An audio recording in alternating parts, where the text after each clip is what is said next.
Aldo! Welcome back, everybody. Alright, let's get this over with. Super Mario Sunshine was released for the Nintendo GameCube in the summer of 2002, and I really don't want to do this.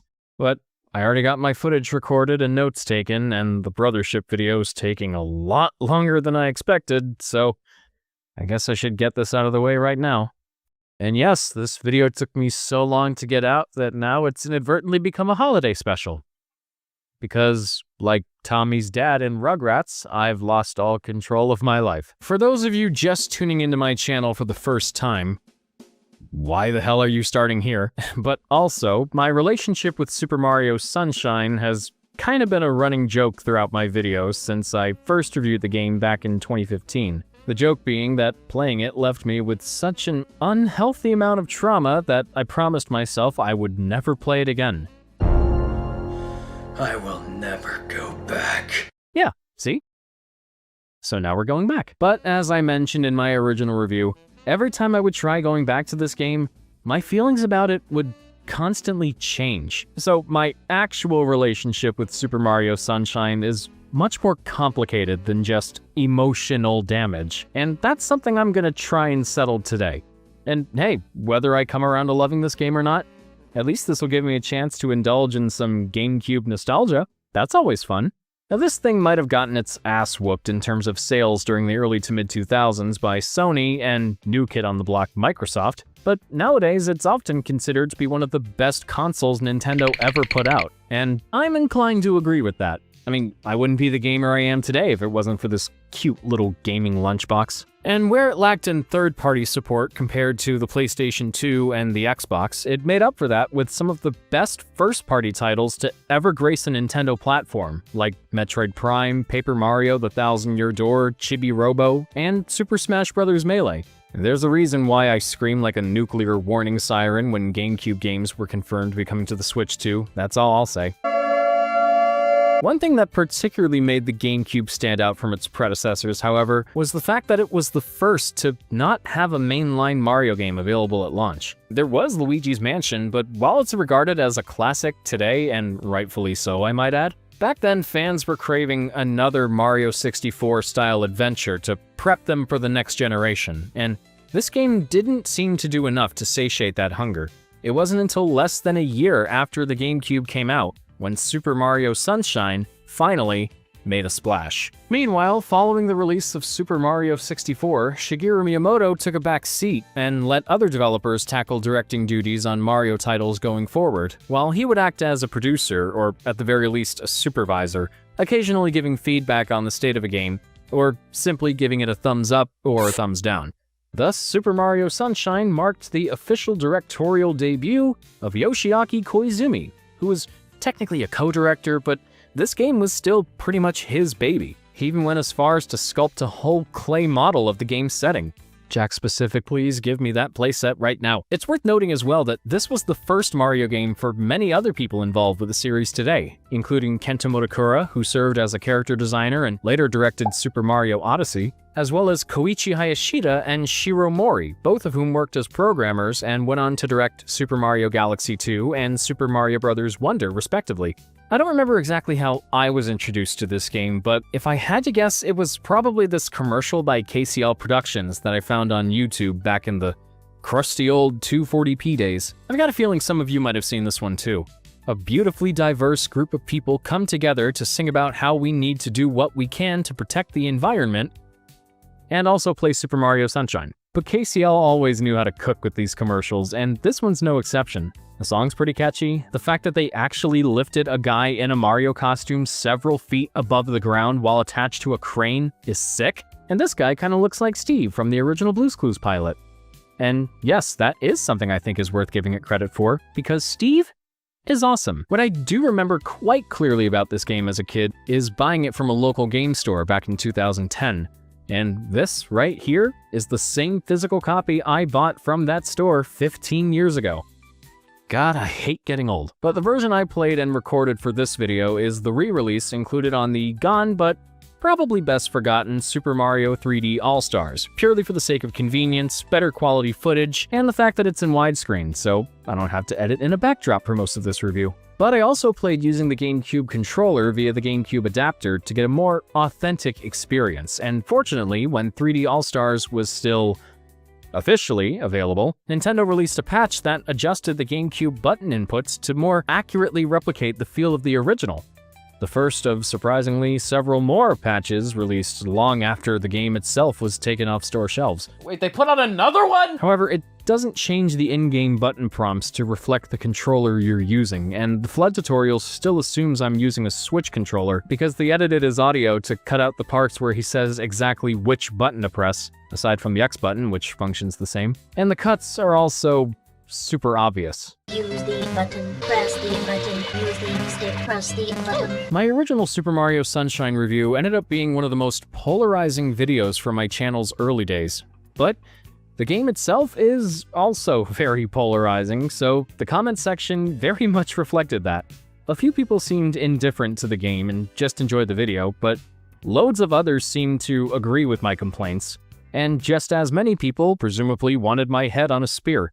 Now, anyone that's been watching my stuff long enough will know that my goal with every video I make is to be as fair and objective with a game as possible. I'm not here to just shit on Nintendo games or make fun of them for everything they do. What do you think I am, a Nintendo fan? But like with my original Yoshi's Island review, I didn't actually beat Sunshine when recording it for that video. In fact, to tell you the truth, I've never even finished this game normally, let alone beat it 100% before. Wait, let me rephrase that. I've never been able to finish it normally or complete it. Compared to Yoshi's Island, Sunshine is an entirely different beast, one that makes the '98 Godzilla look like, well, the actual Godzilla. So when going back into it for this video, I knew I had to properly prepare myself for the adventure ahead. That's why I decided to grab this off eBay. This is the official Super Mario Sunshine strategy guide released through Nintendo Power magazine. So compared to something like a Prima guidebook, this is basically information directly from the source. Side note, Nintendo Power also released a Super Mario Sunshine action figure produced by Joyride that came with Mario, Flood, and a rideable Yoshi.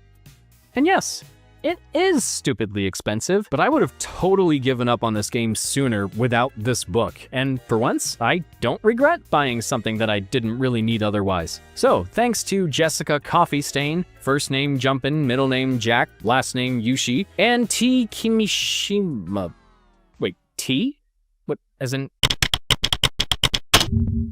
Oh my god, of course it is! Tatsumi Kimishima! He was the president of Nintendo of America at the time, before he was the president of Nintendo as a whole, for like 5 minutes. Alright, no more stalling, let's finally jump into the game itself. Now, ever since Yoshiaki Koizumi joined Nintendo in the early 90s, he'd always been trying to slip some added layers of storytelling into every game he worked on. So, with him being in the director's chair this time around, it's no surprise that Super Mario Sunshine has more going on than previous Super Mario games. It begins with Mario, Princess Peach, and her steward, Toadsworth, flying to this tropical Italian-themed paradise called Isle Delfino for what should be a relaxing vacation. But while watching an in-flight travel video, Peach notices a strange yet familiar-looking silhouette in the background. Why doesn't she think much of it? Well, I can think of some better questions, like why didn't someone edit it out in post? Why are there seatbelt signs on the plane when the seats themselves don't even have any? What's with this weird ghosting effect on Mario? And where the hell is Luigi? Did nobody think to invite him? Well, before we can get some answers, they make it to the island and find this mysterious sludge all over the airstrip. And despite the fact that we literally just got off the plane like 30 seconds ago, many of the locals, these mountains with feet called piantas, are quick to blame Mario for it. Oh, and Peach sees the silhouette from the travel video off in the distance and doesn't do anything to draw everyone's attention to it. Or she kinda tries to at first, but then just doesn't? Okay, but conveniently, Mario finds a water pump named Flood lying around and uses it to clean up the mess. But after doing so, he's suddenly apprehended by local law enforcement and put behind bars. But what exactly is this lovable gaming mascot being arrested for? Did he try pirating Mario Party DS? Well, when the Piantas put him on trial, it's revealed that graffiti has been spread throughout the entire island, causing the key source of its power, the Shine Sprites, to flee from their home at the Shine Gate, engulfing Isle Delfino in complete-ish darkness. But even though there's no clear evidence presented beyond a crudely drawn police sketch, Mario is accused of being the culprit. And because Isle Delfino's judicial system is about as legally binding as a game of Among Us, Mario's also forced to get rid of all the paint and isn't allowed to leave until the job is done. Then, after sitting in a cell a bit more, Mario discovers that the true culprit is a shadowy doppelganger of himself, who immediately starts running for Peach and easily takes off with her since for some reason she doesn't think to fend him off or move out of the way. Idiot. But then later on, this Shadow Mario, if you will, turns out to be Bowser's son, Bowser Jr., who's been defacing the island using a magic paintbrush that he presumably also used to conjure up most of the game's enemies, since this one dissolved into paint after I kicked it into a wall. Junior here, though, is also set on keeping Princess Peach away from Mario because he's convinced that she's his biological mother. The fact that Peach actually considers the possibility is a cause for concern, but before your mind starts going to terrible places, Bowser Jr. takes her to Corona Mountain. So ultimately, Mario has to clear his name, rescue Peach, wash away the graffiti, and retrieve the Shine Sprites to bring Sunshine back to the island. And remember, we'll be watching you, pal. We'll know if you start slacking off.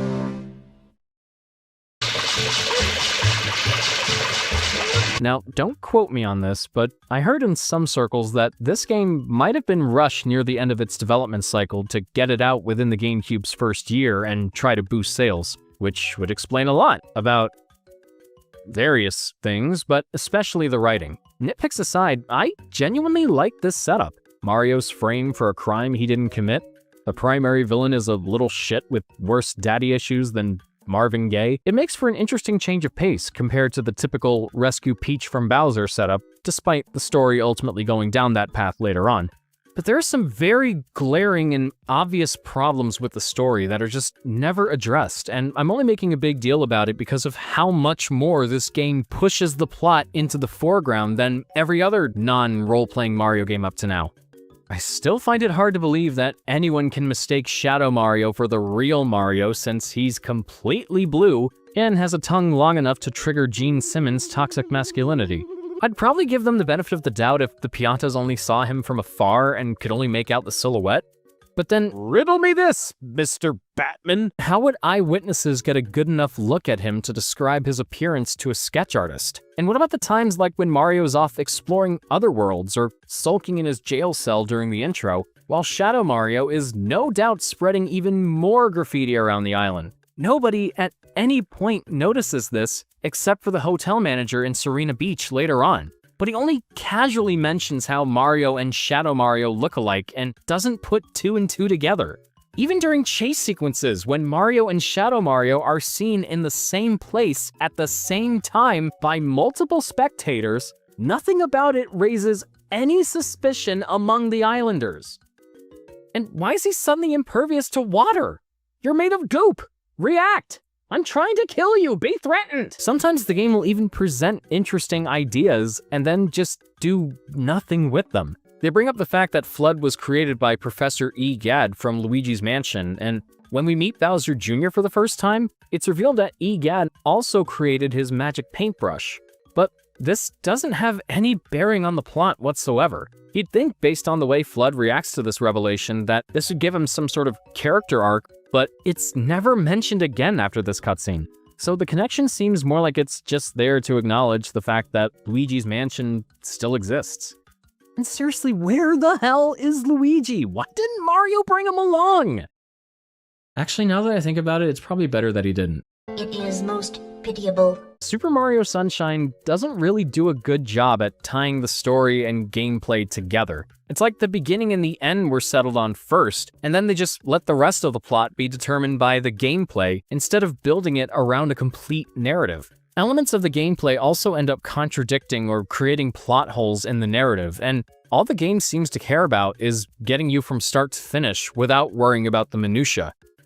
That's a fancy word. I don't think I've ever used that before. I get that the shine sprites are supposed to be the guardians of Isle Delfino, and that their disappearance basically spells disaster for the island and its inhabitants. But then you also have Piantas that have clearly been hoarding shine sprites give them to me as rewards for smashing boxes and bringing them fruit. Friggin' glitchy-ass durians clipping through awnings and shit. I can't pick them up, so I gotta kick them around. Ah, what the? These guys are capitalizing on the island's crisis and using it for personal gain, and yet I'm the criminal? Even the Backyardigans wiki admins would be like, what the hey, dude? If the game wanted me to care about these people and make me want to help them regardless of how they initially treated me, then frankly, it failed. Because of that, you're just sort of going through the motions for most of the game, only occasionally running into a giant sunflower that speaks in Obi-Wan Kenobi quotes and isn't the least bit sexy. I think Conker's bad fur day might have ruined me. Oh, what about this guy, Il Piantissimo, the Koopa the Quick stand-in who challenges Mario to running races at various points in the game? What's his deal? Why does he have the same smug animation that Shadow Mario had earlier? Why is he the running man from Ocarina of Time / the postman from Majora's Mask? I don't know, and I don't care. He left such little impact on me that I completely forgot to even make note of these missions before writing the script for this video. And I guess these are okay, but like the rest of the game, I only really did them to get shine sprites. Like, why are you here, man? Where's your wife? Go home to your family, dude. But speaking of which, let's finally get into the gameplay. So, Super Mario Sunshine obviously builds upon the formula established in Mario 64 in that it's another sandbox-style 3D platforming collectathon, with Delfino Plaza serving as a hub area comprising worlds broken up into missions, or episodes as this game calls them, and plot-specific MacGuffins that you need to collect for the sake of progression. And if I can get back to being positive for a second, this camera completely shits all over the Lakitu Bros in the last game.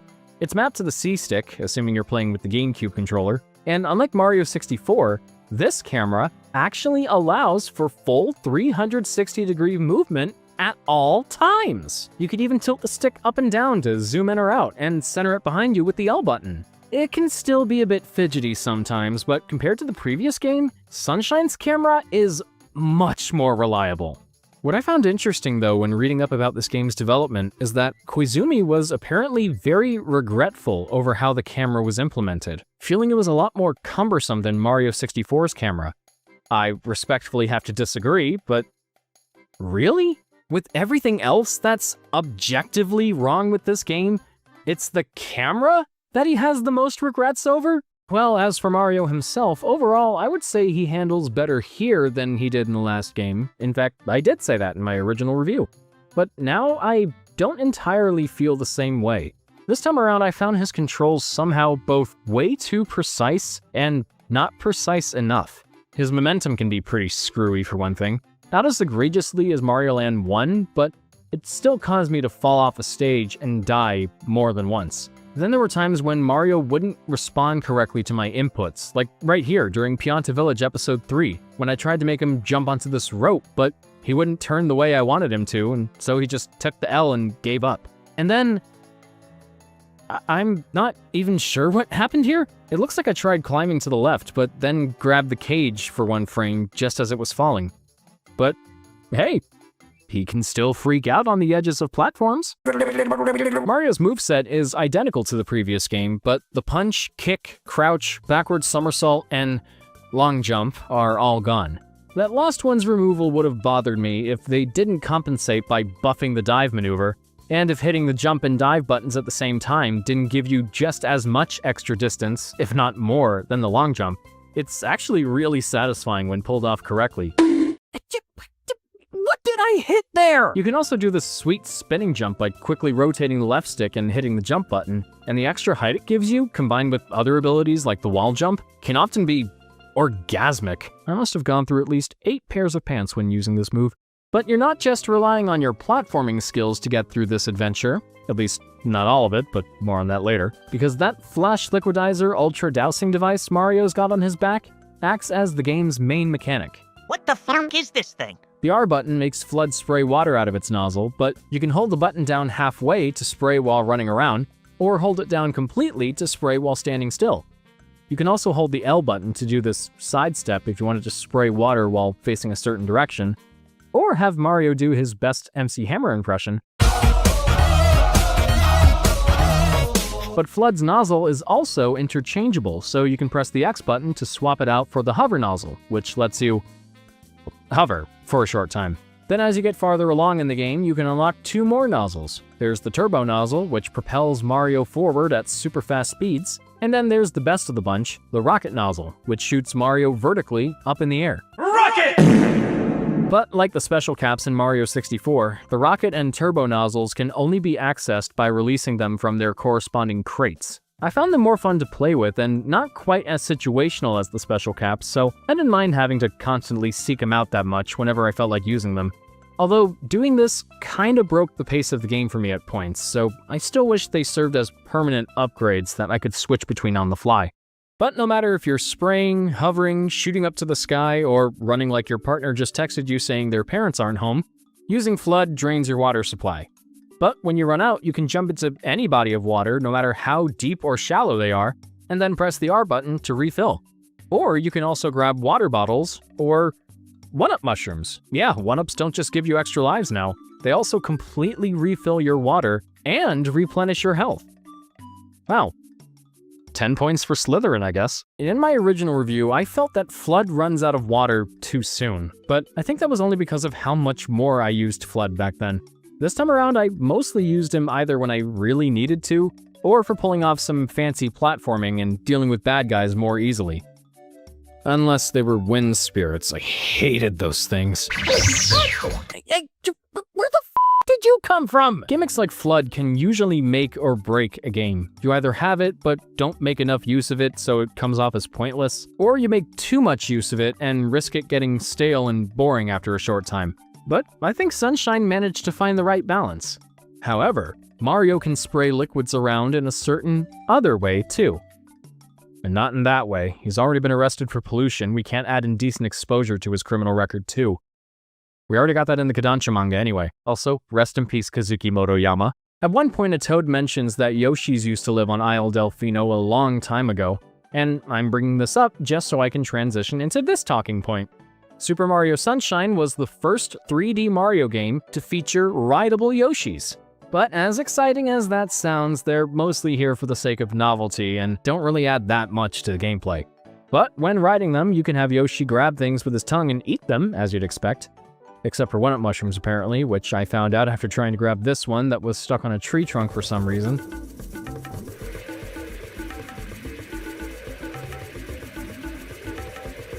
I hate life. But Yoshi also has his flutter jump from Yoshi's Island, and remember that spinning jump I mentioned earlier? Well, the heights you can achieve with it while riding on Yoshi are almost criminal. And clearly this is what Mario should be arrested for. You can't use Flood when riding on Yoshi, which is fine, but there were times where I would swap out the hover nozzle with the turbo or rocket nozzles, run around on Yoshi for a bit, and then when I would jump off his back, whichever Flood nozzle I picked up earlier would be swapped out with the hover nozzle again. Another reason why the turbo and rocket nozzles should have been permanent, swappable attachments. Yoshi also can't walk on tight ropes, which I learned in a rather unfortunate way. But why can't Mario use Flood when riding on Yoshi? Well, that's because Yoshi can release his stomach juices when you press the R button. God, even by Nintendo standards, this is just really weird. Not in a Virtual Boy coming to Switch Online kind of way where you can't help but laugh at how odd it is. More like in a... well, I refer you back to the Kodansha manga. But spraying this disgusting fluid on these orange juice generators, which is what they're apparently called, will make them disappear and either reveal hidden collectibles or secret entrances that lead to bonus stages. And then puking on enemies with this can actually turn them into different kinds of platforms based on whatever color Yoshi you're riding. Yoshis come in orange, pink, and purple varieties, and he can eat fruit to change colors as well as refill his juice meter. Orange juice turns enemies into stationary platforms, pink platforms move vertically, and purple platforms move horizontally. It's actually not a bad idea in concept, but did they really need to center a whole mission around this? Yep, inevitably, some episodes require you to have Yoshi with you to beat them, but of the small number of Yoshi-based episodes this game has to offer, Rico Harbor Episode 8 is by far my least favorite. I spent half an hour just trying to clear this one episode, and it seems pretty straightforward at face value. You ground pound these switches to make fruit pop out, then feed it to a Yoshi egg to make him hatch out, have him vomit on enemies to turn them into platforms, and then jump across them to reach the Shine Sprite. But not only does the fruit you need to hatch a Yoshi not always come out right away after activating the mechanism, meaning you have to keep hitting these switches until it does, then you gotta make sure to puke on the right baddies at the right time, or else you won't be able to reach the platforms. And if you fall into the water at any point, you have to go through the entire process all over again. And that's including hatching another Yoshi, because it's not just that they can't swim, the water kills them instantly. Yeah, Yoshi can dissolve once he touches deep bodies of water, or when he runs out of juice. God, I hate calling it that. Juice? Who's got the juice? For so many years, I never understood why this was, but according to the Super Mario Bros. Encyclopedia, the reason why Yoshi disappears at all is because he was created by Bowser Jr. using his paintbrush. I never really got behind that, but with how eager Bowser Jr. was to hatch one earlier in the game, I guess it makes sense. By the way, why is it that a lot of the marketing shows Mario riding a green Yoshi, even including one with the Joyride figure, when he only turns green in the game when he disappears? Does anyone else find that a little odd? Oh dear. Mario, please stop. Going back to the game's structure, Super Mario Sunshine might follow a similar one to that of its predecessor, but compared to that game, this one feels more boxed in and less open-ended. So depending on your preferences, whatever fun you might have had at the start might wear off before you know it. It's Cunnilingus, the video game. In Mario How do I come back from an STD joke? In Mario 64, all you needed to do was get enough power stars to move forward, so exactly which missions you had to complete didn't matter. With this game, it's completely reversed. Some events still occur based on how many Shine Sprites you have on hand, like when you unlock the turbo and rocket nozzles to use in Delfino Plaza. But in order to get to the final boss and beat the game, you have to clear the 7th episodes of each world, all of which require you to chase down Shadow Mario and hose him down like a hazmat team until he gives up. Now, obviously, I prefer the way Mario 64 handled this, but I wouldn't mind the change so much if I could at least still collect Shine Sprites out of order, like I could with the Power Stars in the last game. Yeah, you can see where this is going. Worlds can still be accessed in whatever order you want once you unlock them, so it's not like you have to get all the Shine Sprites in Bianco Hills before moving on to Rico Harbor. But in Mario 64, the stage layout remained mostly the same for each mission, so you had a lot more room to grab Power Stars from missions outside the one you would currently be on. In Sunshine, however, the level design is now slightly altered depending on which episode you pick, and the only Shine Sprite you can get at a time is the one that you get from clearing that episode.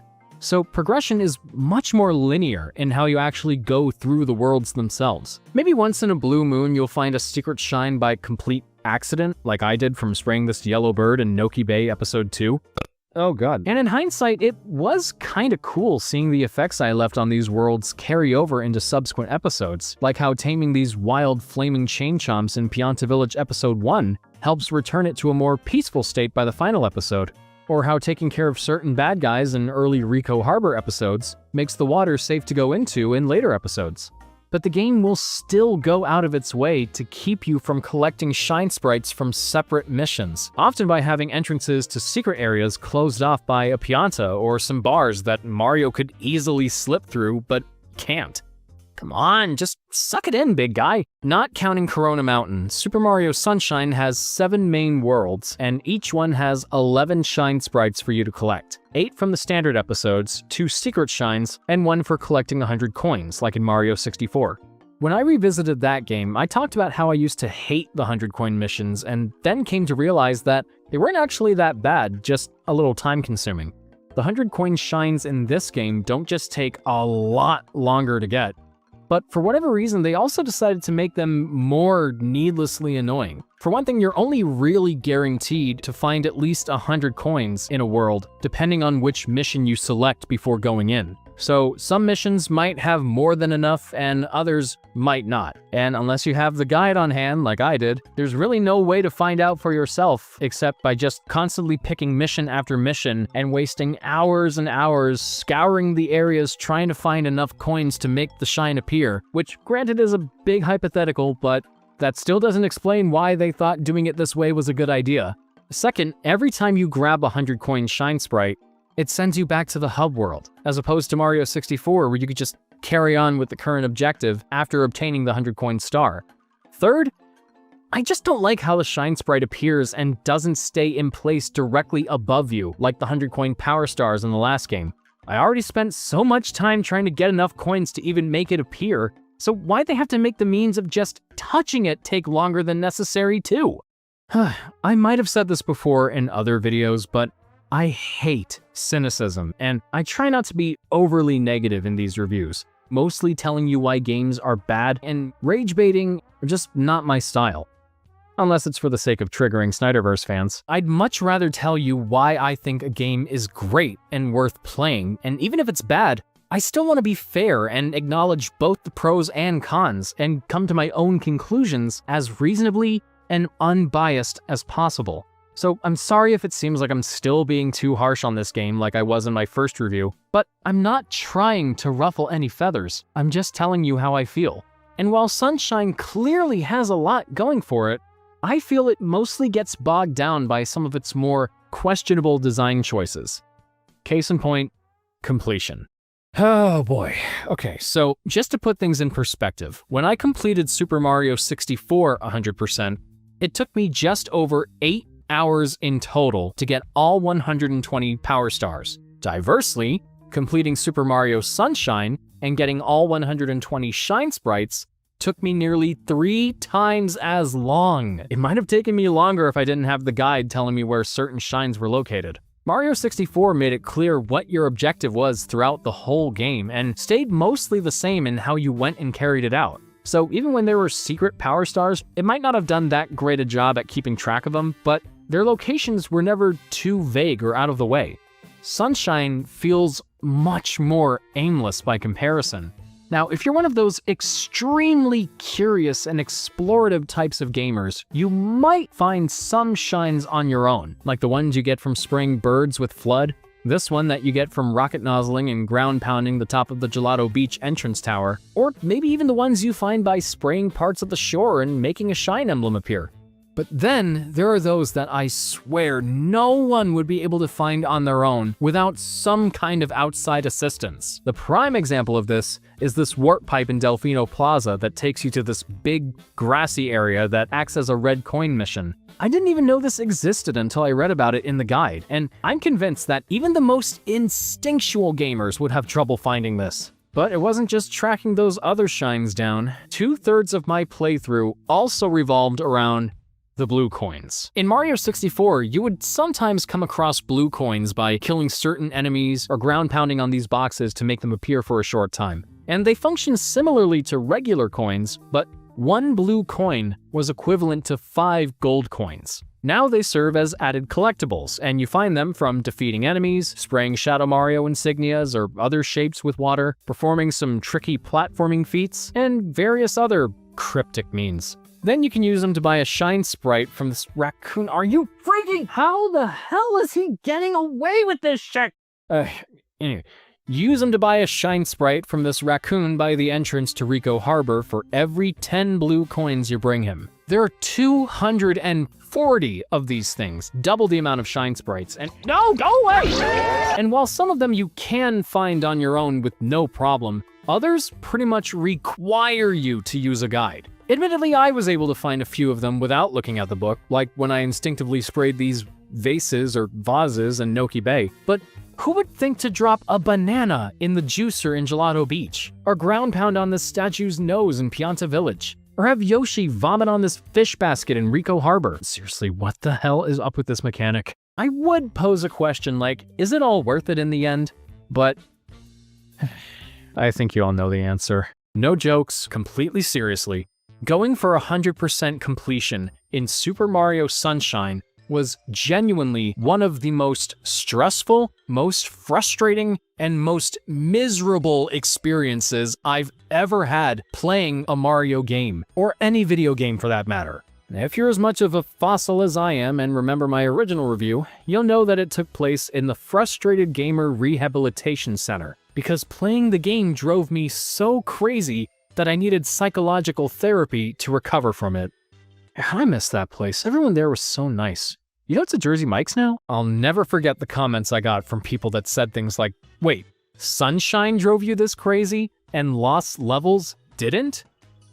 Yes, it did. I actually played Sunshine at the time, but Lost Levels is at least consistently annoying. But while the anger and the rage I expressed in that video were mostly played up for laughs, especially my meltdown near the end, much of that did partly come from a real place. And playing this game again after keeping that anger boiling inside me over the past 10 years caused all those emotions to burst out of me like something that can burst out of you that isn't from the movie Alien.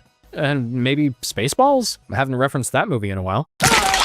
Oh no, not again. I'm not gonna bother with some dramatic build-up or anything because by now, everybody knows what your reward for getting all the shine sprites is. You spend over 30 hours going through this unholy, unforgiving, patience-testing, sanity-diminishing, headache-inducing, desk-bashing, life-shattering experience, and all you get is this lousy virtual postcard. No secret ending, no new levels, no unlockable characters. Where the hell is Luigi? And whether you're a Sunshine lover or hater, I think we can all agree that this is the worst completion reward in the history of the franchise. I'm beating a dead horse at this point, but if this is all we get, then the least they could have done is make the rest of the game more bearable so that the disappointment doesn't hit you as hard. But like how Crash Bandicoot fans love pretending that Twinsanity is actually a good game, Super Mario Sunshine loves randomly dropping enemies and hazards into its level design purely for the sake of pissing you off. I hate these stupid goobles so much. You know what's better than having one of these things jump at you from off screen and knock you off the stage? Literally anything else. Ha, serves you right. God damn it! Noki Bay Episode 1 was an especially awkward time. At first it was just odd, but then there were these springs that you can't jump on again after the first time until you pick them up and drop them somewhere else. What? Why? Why are they like this? Then there's this boxing glove that punches you off a high platform after you get a blue coin. And then you have these stupid gooey spike balls that you can almost never see coming, leading me to get killed and, more annoyingly, knocked down to lower parts of the stage while trying to use the hover nozzle. Then, after popping this cork, the camera did a thing, and I could hear Mario screaming, but I couldn't see him. And then I realized that he somehow fell to the bottom of the stage again, so I had to climb all the way back up just to get the shine sprite.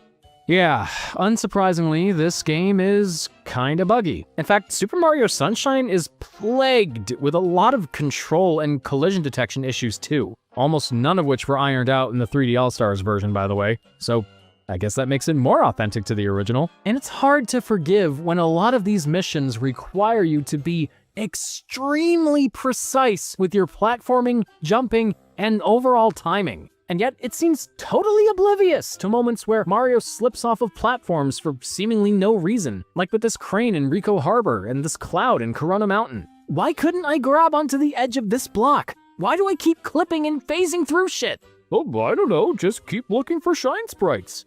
I'm trying, but you're not making this fun for me! What also doesn't help is that problems with depth perception weren't made that much better, if at all, for Mario 64. It always messes with my brain, making me feel like I'm doing something wrong when I'm sure that I wasn't. It should not be taking me so long to grab this one red coin. I totally should have landed on that swing. What do you want from me, you glorified janitor simulator? Now, that's not to say there weren't any times where I only had myself to blame for dying on a stage. There were plenty. It's just that most, if not all of them, took place in the secret obstacle course sections. When you enter these stages for the first time, Shadow Mario briefly appears and steals Flood, forcing you to get the shine sprites without him. Why he doesn't think to just keep FLUDD for himself every time this happens is way beyond me. These have always been my favorite parts of the game, because while they're still mostly linear, get from here to there kind of levels, they each have different set pieces that give your eyes a break from all the beaches and whatnot. Every single one of them makes your objective clear as day, and here, it's all about running and jumping. I would still die every once in a while because of some minor technical problems, like when Mario would inexplicably slip off of platforms, or when certain button inputs wouldn't register properly, or because basing this one around Chucksters was an inherently stupid idea because you have to make sure they're facing a specific direction or else they'll throw you right off the stage. Sorry. But more often than not, any deaths I suffered were completely my fault, and I can't say the same thing for most of the other missions. Surprisingly though, that doesn't include the watermelon or sandbird episodes in Gelato Beach. Not anymore anyway. I used to despise these two missions in particular, but now they're actually not too bad. In the former's case, I managed to beat it on my first try. I guess I didn't think to kill the Cataquax first when I initially reviewed this game all those years ago. And while the Sandbird is still a bit tricky to navigate, there are no technical issues with the overall design here, and nothing about this mission feels cheap or unfair. As for the Pachinko and the Poison River, well, I would suggest these were formed in the fiery pits of hell by Satan himself, but I don't think even he would be cruel enough to subject anyone to getting through these stages. Look, he may be evil, but the devil's gotta be reasonable. Even those that will defend this game like it's their own child will agree that these are among the worst missions it has to offer. When playing through these games for Super Smash 3DS Revisited, no matter how many lives I lost, I never saw the game over screen unless it was after intentionally killing myself enough times just to get footage of it. Don't misunderstand me, I'm not trying to brag. I'm only bringing this up because recording Super Mario Sunshine saw the first time I actually got a game over without dying on purpose. Oh, but you know what would make these missions better? If the collision detection on the Pachinko stage was flipped on its head and crushed between the Kingpin's hands. Oh shit, why didn't I use that clip for the bursting joke? Oh, and on top of that, why don't we have it so that the warp pipe at the end of the Poison River sends you back to Delfino Plaza instead of back to the beginning of the stage? Because people would love going to all the trouble of hatching a Yoshi, taking him across these boats while being completely surrounded by something that can kill him instantly, eating this banana to refill his juice meter before it runs out and makes him disappear, and then vomiting all over this Tropicana sludge on a tiny deserted island all over again, just to go down this warp pipe and make it back to the Poison River stage. Right? Oh my god. Never in a Mario game have the means of simply getting to a level, optional or otherwise, been just as mind-numbing or teeth-clenchingly tense as the level itself. I died exactly 45 times on this one stage, and after all I had to go through, did I feel good about getting the Shine Sprite in the end? Well, no, because Mario would also constantly slip off the lily pad at sporadic times. So all I felt was relief knowing I never had to play this stage again. And I guess it's fair since he's surrounded by water, so maybe the lily pad was just a bit slippery, but still. If this game demands perfection from me, then I should expect perfection from it. The blooper surfing levels suck too, and they wouldn't if they didn't have such a needlessly cruel handicap tied to them. And I don't mean the time limit for the record. I have nothing against collecting red coins or reaching the end of a course within a certain amount of time, but surfing into walls and other obstacles doesn't knock you off your blooper and slow your progress, which would be fair. Instead, it kills you and you have to start the mission over. Add a pinch of that poor depth perception and questionable hit detection I mentioned earlier, and you've got yourself some unnecessarily irritating missions. But look, I clearly touched that red coin. It clipped right through me, and somehow that doesn't count? And why does hitting this boat not kill me, but yet touching the side of this one does? While my bitching levels are currently cranked up to 11, let's talk about how much I could not stand the 3rd and 8th episodes of Pinna Park. Episode 3 has you collecting red coins while jumping between these two swinging boats, which, is easier said than done considering how wonky the physics can be, but episode 8 is so much worse. You're on a roller coaster and you have to fire missiles at 20 balloons shaped like Bowser Jr.'s head, and you only have 3 laps to do it. You're constantly rotating the camera around to look out for the balloons, and sometimes they appear just as your car goes past them, and because your car can't stop, most of the times your shots will miss the balloons completely. And of course, if you fail to pop them all, you lose a life and get sent back to Isle Delfino instead of just being given the option to start over right then and there. But seeing as how this mission reuses the roller coaster setup from Pinna Park's main boss, I'm gonna use this to segue into the boss fights, because God knows I need a break from talking about how terrible some of these missions are. Poggers! Mecha Bowser in episode 1 is fought with missiles as well, but you also have bullet bills chasing after you, so you need to fire missiles at them too. As if aiming wasn't already so awkward, sometimes bullet bills can hit you when you're not even able to see them coming. But somehow the weirdest thing about this fight is before it actually starts, when this Noki asks you if it's all part of some new attraction. I mean, you're the park director, so shouldn't you know if it is or not?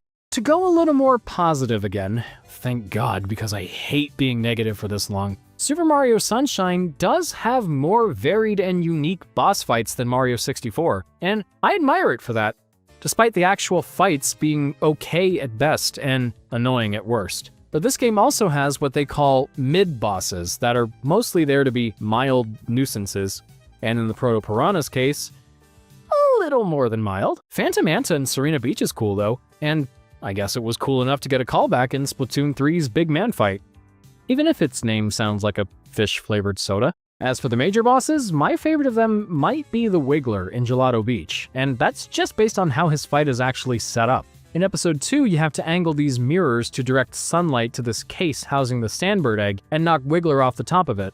Then in the very next episode, he's taken his frustration out on the NPCs in the area, so you have to spray these flower buds to make sand sculptures pop up from the ground and knock the Wiggler on its back, then pound him.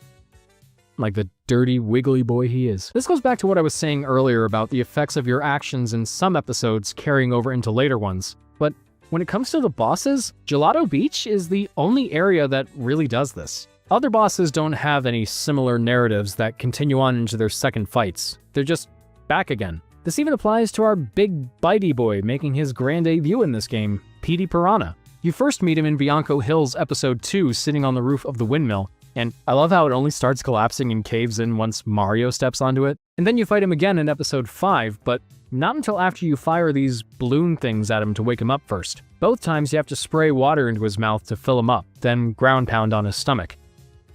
Unless he gets stuck flying in place off in the distance. I'm over here, buddy. I don't know how I got here. I don't know where I'm going. Others are mostly one and done, like Eelymouth in Noki Bay. He only appears in episode 4, but it's here where we learn that he's what caused the water in the area to be polluted, because he forgot to brush his teeth.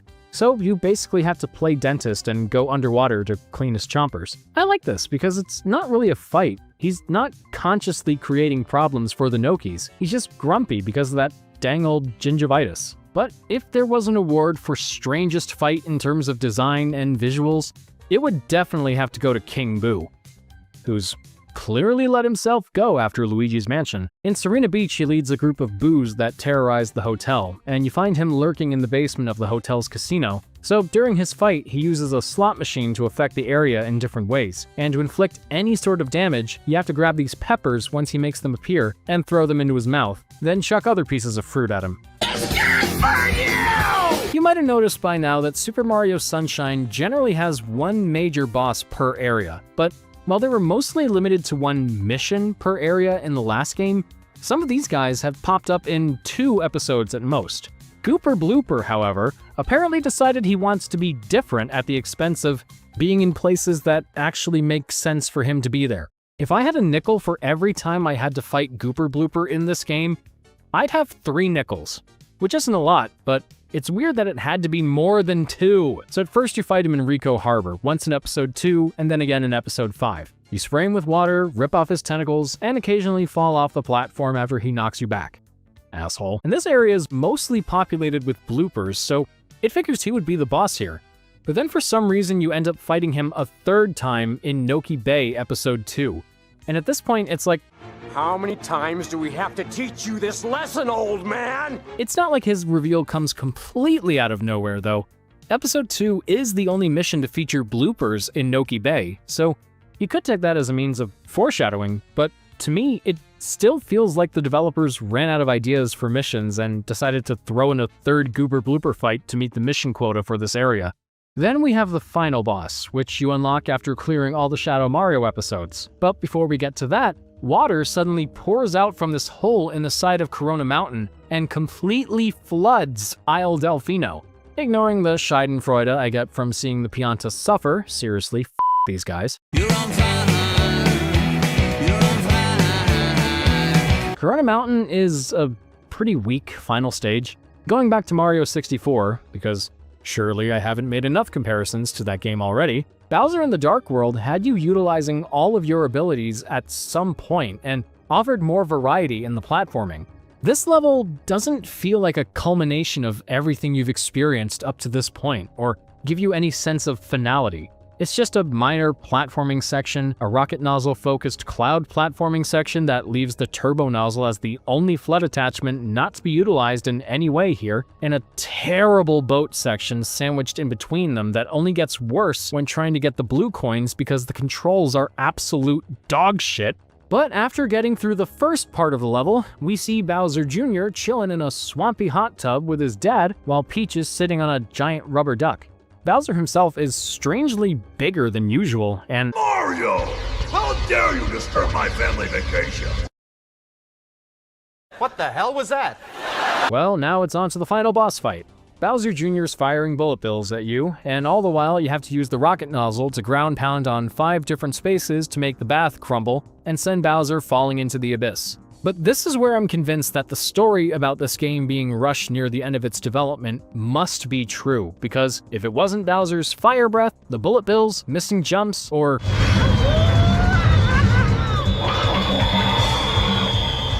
whatever that was that killed me, it was the game making me clip through the floor. Like, come on, how did that happen? Did nobody playtest this? But once Bowser and Bowser Jr. are defeated, static PNGs of them and Mario fall through the sky while Peach floats down gracefully with her parasol.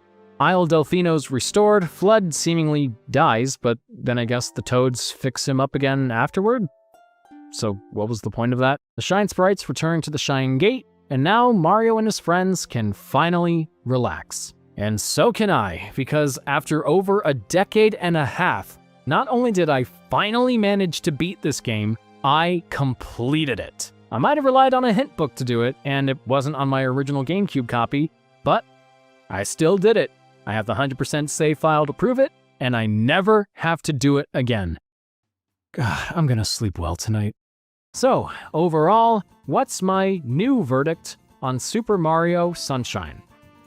Well, unsurprisingly, it's not too different from when I first reviewed this game, but like Starbucks, it's all over the place, and I wish it wasn't.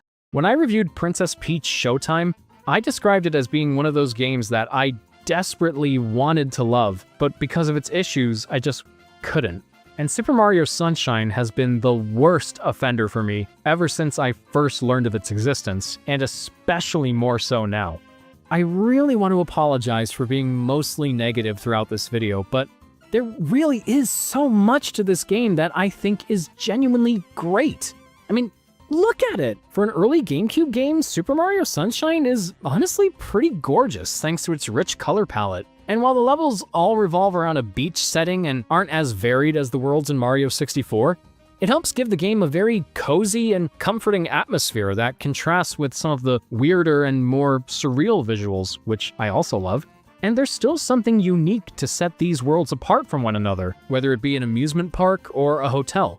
I also really like how the game's areas are all geographically connected, so you can see Rico Harbor or Pinna Park off in the distance in worlds like Gelato Beach or Bianco Hills. It just makes Isle Delfino feel more like a real place and adds a layer of charm to the game's setting.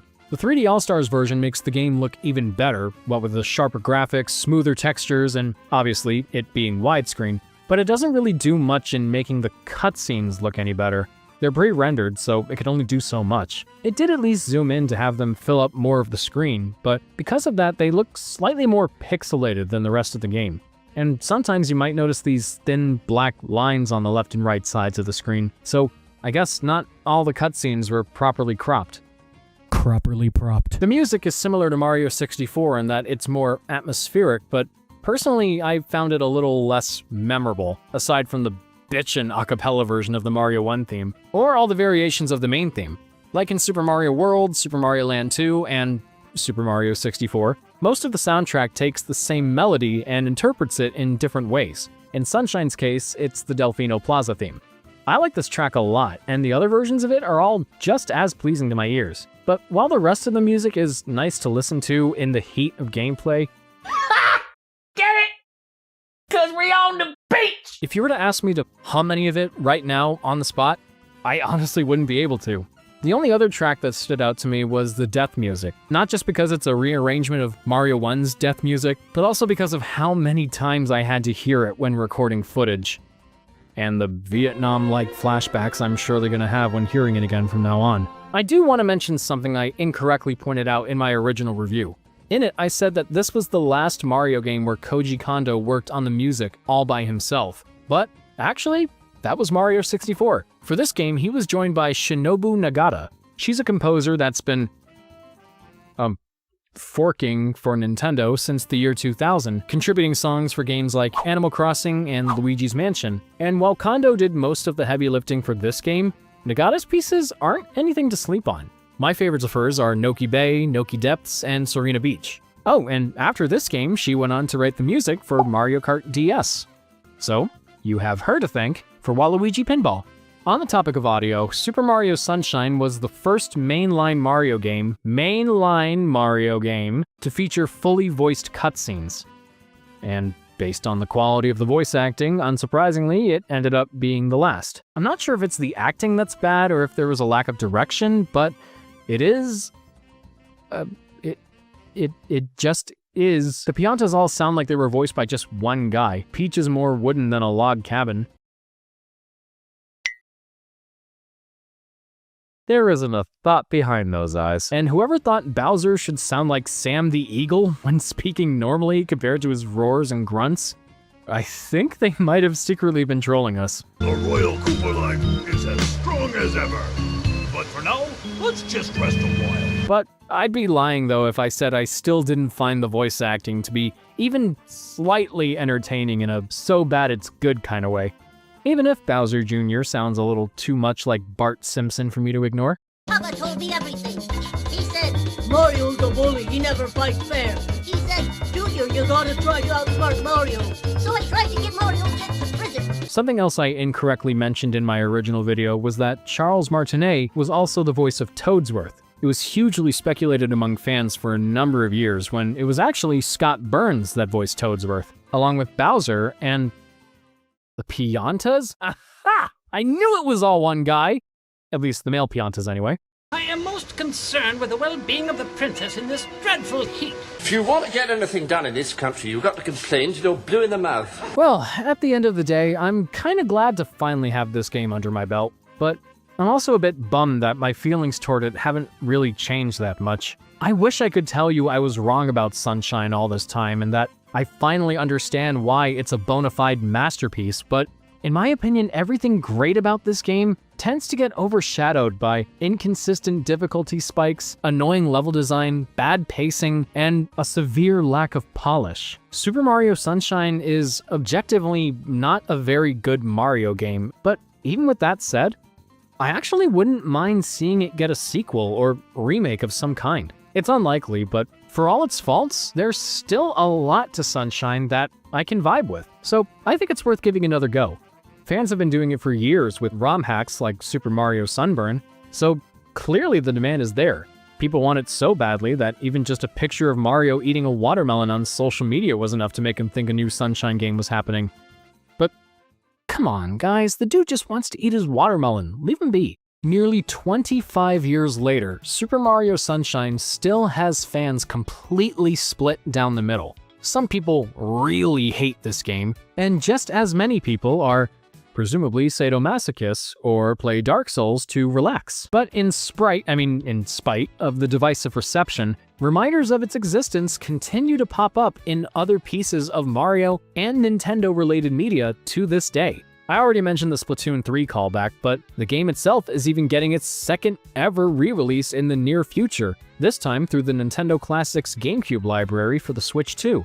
And while there might have been only a few wild Toadsworth sightings here and there, never forget what they took from us. Bowser Jr., of course, became a hugely central character. He got a playable spot in Super Smash Bros., where Shadow Mario was incorporated into his final Smash, and at some point in the early 2010s, he was even retconned to be Bowser's only biological child.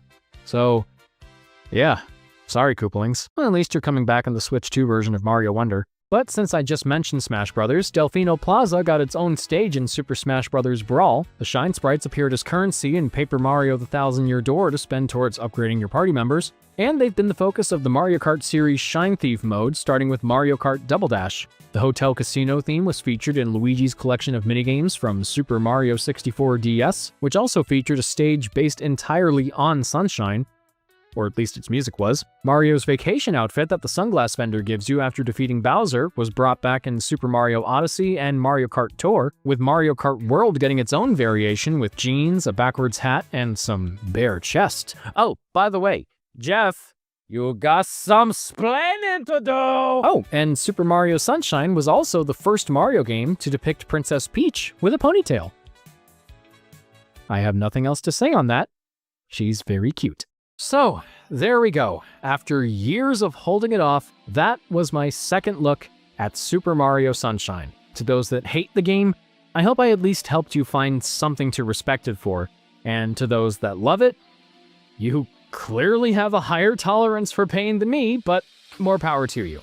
Anyway, we are now officially 2 games into Mario's 3D career by now, but for the next episode, we're actually going to be skipping his next 3D adventure for the time being, despite how much I really don't want to, and heading back to where it all began.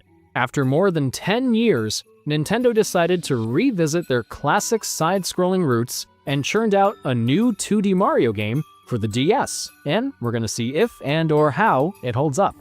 I'll see you guys next time with new Super Mario Bros. Until then, this is Marc, aka SuperSmash3DS, wishing you all a happy holidays and bidding you all a smashing farewell. Oh my god, it's finally over. Jeez, my voice is on the brink of death. I need water right now. I don't have any. I don't know why I didn't think to... Oh wait, do I? No, I don't have any water. I don't know why I didn't think to make myself a cup or a bottle before recording, but we made it. So, before I officially disappear back into the wilderness for another 8 months or so, I'm going to give a special thank you to the person whose name is on screen right now, as well as my superstar supporters, Red Rack, Henry Newman, and Jake Wymans. You know, I was not expecting this to be my last video of the year, let alone being a makeshift last-minute holiday special, but here we are. Now, for those of you who are subscribed to me, you might remember that I put up a community poll on my YouTube channel a few months back, asking you guys what you wanted the next video I put out to be, and the winner of that poll was technically Mario and Luigi Brothership, but after I got back from my vacation, I realized that the game was actually a lot bigger than I thought it was, so I kind of underestimated myself. I have all the footage recorded, and it's a lot, but I already had all the Sunshine footage recorded earlier this year, but I just wanted to see what you guys wanted to see. But I also felt bad for not putting something out in a long time. I really think the Thousand Year Door remake review kind of burned me out and nearly killed me. As proud as I still am of that video, I did just pour all my emotions out onto the floor for it. So I think that's why it took so long for me to get another video out. So I figured I would just do the Sunshine video anyway, because it was a lot farther along in production, and I thought I could get to Brothership quicker, but I still have a long way to go with it. So I apologize to those that were expecting it to be the next video I put out, but I hope you still enjoyed this one. And I think going forward, because Brothership is such a big game, and because I still need to jot down notes for it, I think between this video and that video, I'll probably just go ahead and work on more of the Super Smash 3DS Revisited episodes in between, because I actually am farther along with games like New Super Mario Bros. And even Super Mario Galaxy. The Galaxy games just came out on Switch, and I'm already well deep into recording footage of Galaxy 2. I know I skipped New Super Mario Bros. Wii, but I couldn't help it. I was just really excited to get to that game. Anyway, the Brothership video is still in the works. I also have a review of Mario Kart World coming out in the near future, and I also want to get a video out on the Switch 2 whenever, and in hindsight, I'll probably have to rename my second Nintendo Switch video to something else, just to avoid algorithm confusion or whatever, as if I still care about that kind of stuff.